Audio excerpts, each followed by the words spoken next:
Allah yang dikasihi Tuhan, selamat pagi semuanya.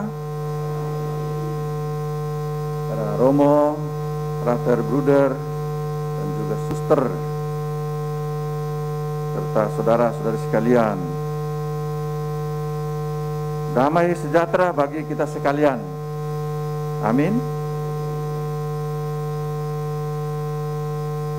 Bagaimana kita semua tahu, minggu kedua Paskah atau minggu sesudah kebangkitan Tuhan adalah pesta kerahiman Allah.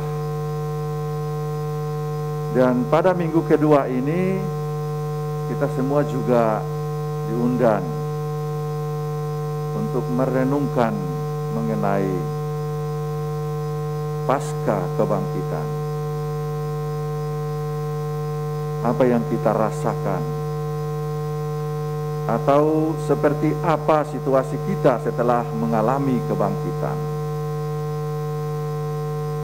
Ini juga yang firman Tuhan secara khusus bacaan Injil mengundang kita untuk merenungkan situasi para murid sesudah Tuhan Yesus wafat, sesudah Yesus mati, dan sudah diwartakan bahwa dia bangkit. Bagaimana kira-kira kita memahami keadaan para murid waktu itu sesudah ada berita bahwa Yesus bangkit? Ada yang percaya akan kebangkitan, tetapi ada pula yang tidak percaya bahwa Yesus telah bangkit. Ada juga yang takut, walaupun dia percaya tidak, dia sudah kembali, tapi ada takut karena ancaman, karena tekanan. Masih melihat mereka yang mengantarkan Yesus, membayangkan orang-orang yang mengantarkan Yesus kepada kematian. Ada bayang-bayang ketakutan. Tetapi ada juga antara murid-murid itu yang sudah tahu bahwa Yesus bangkit, tapi ada perasaan feel guilty. Feel guilty karena tadinya mereka mengikuti Tuhan sebagai muridnya, percaya bahwa dia akan memberikan segala-galanya, tetapi di depan orang-orang besar agama pada waktu itu, mereka bilang tidak kenal. Mereka malah teriak, salibkan dia. Ada perasaan tidak enak itu. Yesus sudah bangkit, sekarang bagaimana ini? Dulu saya bilang salibkan dia. Ini perasaan yang campur bermacam-macam. Bisa kita katakan bahwa campur aduk atau gado-gado ya. Gado-gado. Dalam situasi yang campur aduk seperti ini, the Lord is coming. Jesus datang. Walaupun dengan pintu terkunci, tetapi dia datang dan memberikan salam. Damai sejahtera bagi kamu. Kedatangan Tuhan ini sekali lagi bukan untuk kiraan kamu itu salah, yang lurus ini begini. Tidak apa-apalah apa yang sudah terjadi. Kemarin konflik dan kamu bilang tidak kenal aku, tidak apa-apa. Kamu bilang salibkan dia juga, no problem, no what. Tidak apa-apa, bahasa Inggrisnya no what ya. Tidak apa-apalah. Yang penting damai sejahtera bagi kamu. Dan kedatangan Tuhan sekarang saat ini adalah untuk memberikan kekuatan, untuk meneguhkan, give power.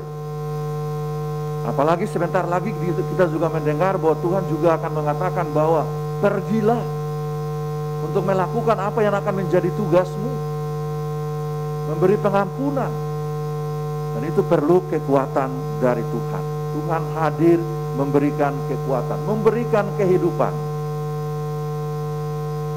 Maka ada banyak orang juga yang membantu kita dalam minggu kerahiman kedua ini akan reflect back. Sebelum segala-galanya terjadi, sebelum dunia terjadi, juga Tuhan memberikan kehidupan melalui nafas. Sekarang sesudah kebangkitan ini, kebanyakan Tuhan seperti takut, seperti mati. Tidak tahu mau berbuat apa. Tuhan kembali memberikan kekuatan dan nanti akan mengatakan pergi. Memberikan nafas baru. Bukan hanya pada saat penciptaan Tuhan memberikan nafas, ruah. Tapi sesudah kebangkitan juga Tuhan memberikan nafas baru. Gak apa-apalah, saya tahu kamu orang berdosa, kamu orang bego, kamu tidak tahu. Tapi saya akan memberikan pengampunan, nafas pengampunan. Dan memberikan semangat. Maka bacaan pertama kita mendengar apa yang dikatakan tentang komunitas pertama. Mereka menjadi semakin besar, mereka menjadi semakin kuat, semakin berkembang. Banyak orang datang kepadanya karena kekuatan yang sudah mereka terima dari Tuhan Yesus itu. Mukjizat juga terjadi di mana-mana. Saling percaya juga ini. Komunitas Kisah Para Rasul akan terus menceritakan menjadi besar. Minggu kedua ini kita diberikan figur yang paling penting. Mungkin orang merasa Thomas ketika mendengar tentang Thomas. Thomas orang yang tidak percaya itu. Orang yang tidak percaya bahwa Tuhan Yesus bangkit. Orang tidak percaya bahwa dia adalah Tuhan. Kita selalu berpikir tentang kekerasan hati Thomas yang tidak mau percaya ketika disampaikan bahwa Tuhan bangkit. Tapi saudara-saudara ingat, bicara tentang Thomas, merenungkan tentang Thomas, itu mewakili kita semua. Coba pikir, memang kita percaya 100%. Kita juga tidak kadang-kadang keras hati, kepala batu. Kadang-kadang kita juga sudah mengatakan bahwa adalah murid-murid pilihan Tuhan, tetapi banyak kali tidak melakukan apa yang Dia kehendaki. Kadang-kadang bukan kita lebih suka main game di kamar sendiri, komunitasnya lagi olahraga, saya masih asik dengan YouTube karena ada yang nyanyi enak, bagus, dinikmati. Kadang-kadang kita juga yaitu keras kepala, tidak mau membuka diri atas berita-berita yang mungkin sudah baik disampaikan, tetapi tetap tidak mau. Ini diceritakan tentang Thomas. Tapi bagaimana akhirnya Thomas menjadi percaya? Itu juga menjadi bahan permenungan bagi kita. Ketika dia kembali bersatu dengan komunitas, dengan teman-temannya yang tadi membawa cerita kepada dia Tuhan Yesus bangkit. Dan dalam persatuan sebagai satu komunitas, satu keluarga itu Tuhan hadir. Damai sejahtera bagi kamu, Thomas. Jangan sekali-kali tidak percaya lagi. Kalau memang masih tetap tidak percaya, baik, tanganmu sini bego, taruh sini, lihat. Dan percayalah. Dan jangan sekali-kali tidak percaya. Dan disitulah Thomas menyatakan, ya Tuhanku dan Allahku. Artinya bahwa dia percaya sekarang. Thomas percaya sekarang. Maka Bapak Ibu dan saudara-saudari yang dikasihi Tuhan, dari figur Thomas ini, saya hanya mau menekankan bahwa kita semua diundang untuk selalu terbuka dengan kebenaran ilahi yang datang kepada kita melalui orang lain, hidup komunitas, hidup berkeluarga. Jangan suka-suka, bapak suka kepiting, ibu suka udang. Jadi kepiting dan udang tidak menyatukan. Kalau kau mau kepiting, silakan ke restoran kepiting. Kalau saya mau udang, ke restoran udang. Makan sendiri-sendiri, kita pulang tidak pulang-pulang, rumah kosong. Ternyata sudah mati karena banyak kepiting dan banyak ini.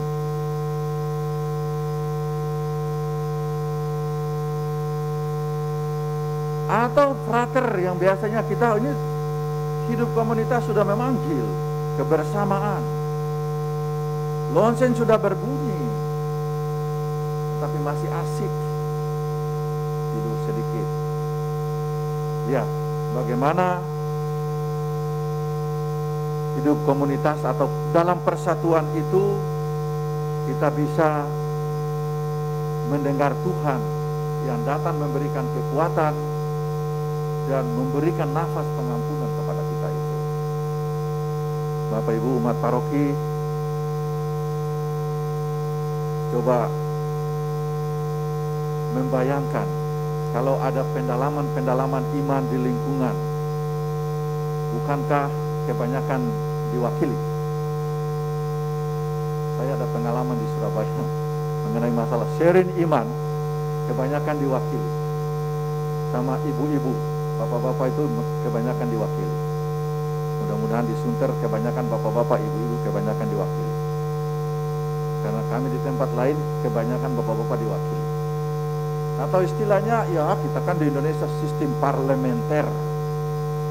Kita ada perwakilan rakyat. Nanti satu orang pergi dalam doa kebersamaan itu, lalu datang touch, sudah membawa berkat bagi semua. Bisa juga. Tapi ingat, bukan karena kebersamaan itu, ya, kebersamaan itu penting atau tidak penting, tetapi kebersamaan itu merasakan kehadiran Tuhan. Yang kadang-kadang kita rasa sekarang semakin banyak, tadi di situ hujan, dan dalam perayaan Ekaristi misalnya juga kita merasakan itu.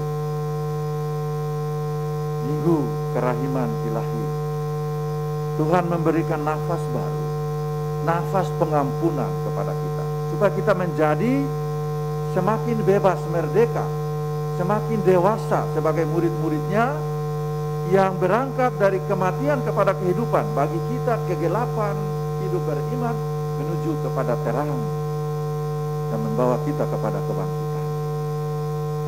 Mari kita memberikan perhatian kepada kehadiran Tuhan atau kerahiman ilahi, secara khusus kepada apa yang dikatakan kepada Thomas. Mari kita semua juga sadar bahwa apa yang dianugerahkan kepada kita itu adalah berkat dan anugerah. Damai sejahtera bagi kamu. Sesudah kebangkitan, bagaimana? Apakah kita menerima anugerah itu? Kedamaian itu?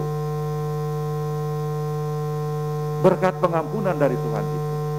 Karena itu akan mengantarkan kita kepada kebebasan dan kemerdekaan yang sejati sebagai orang-orang beriman. Berangkat dari suatu kematian, suatu kegelapan kepada kehidupan. Dan ingat bahwa itu tidak cukup. Harus diwartakan kepada semakin banyak orang. Apa yang sudah dilakukan dan sudah ditunjukkan oleh rasul-rasul yang kita dengar dalam kisah para rasul, dan kita masih akan terus mendengar Tuhan Yesus berkarya melalui rohnya dalam kehidupan komunitas pertama dan selanjutnya. Kita berdoa dan mensyukuri berkat yang Tuhan berikan kepada kita, damai sejahtera yang diberikan kepada para rasul, kepada kita sekarang, supaya kita terus menjadi murid-muridnya yang setia, membawakan berkat dan damai sejahtera, meneladani kemurahan hatinya, dan kita bawakan kepada orang lain melalui tugas dan pelayanan kita dalam keluarga dan juga dalam masyarakat. Tuhan memberkati.